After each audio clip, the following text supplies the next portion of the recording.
All right, so before we truck further into this question, does God exist?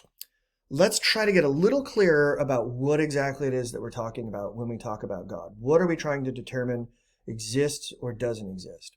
The arguments we're going to evaluate are going to be either arguing for or against the existence of some singular supernatural thing. Something that exists, but it's not confined by and it's not defined by the physical laws of our universe. This is a supernatural thing. Now, if you don't come from a religious background or you haven't given this question about God much thought, or you come from a polytheistic background where you believe in many gods, it can be really difficult to kind of wrap your mind around the nature of this supernatural thing that these people are going to be arguing either exists or not. They're going to conceive of this singular supernatural thing as a being, right? Something that is awareness, something that is consciousness. It is a being with intelligence. It has knowledge, and it can put that knowledge to use to create stuff. It is the creator of all things that exist, these folks are going to argue. It is the singular being that put all things that exist into existence, and did so with an intention, right? That things just didn't happen by coincidence. There was a design to this, an intention, a will, right? A supernatural will beyond all of this.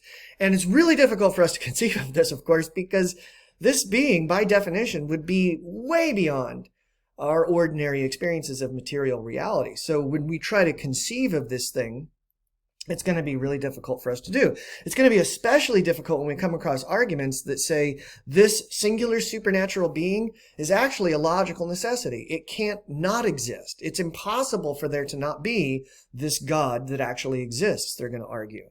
So, of course, this is really difficult. How do we even imagine this? And the moment we start to imagine it, we start to think of, kind of the typical images of the guy that looks like me in the clouds looking down on creation. And it's really difficult to conceive of this God in non-material, not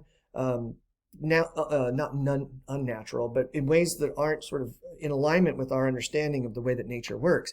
We might get a little closer when we start thinking like, okay, so if it's a supernatural being that has a will, maybe I can connect to that with my mind, right? And so that's the idea of prayer, is this idea that because this thing is beyond my ordinary experiences of material reality, I'm not going to be able to access it in material reality. I've got to get into the immaterial reality that this being would be associated with.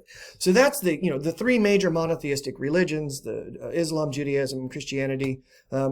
They try to conceive of this being or try to represent this being in ways that we can understand. So if you come from one of these three backgrounds, super. That's the God these folks we're going to look at are talking about.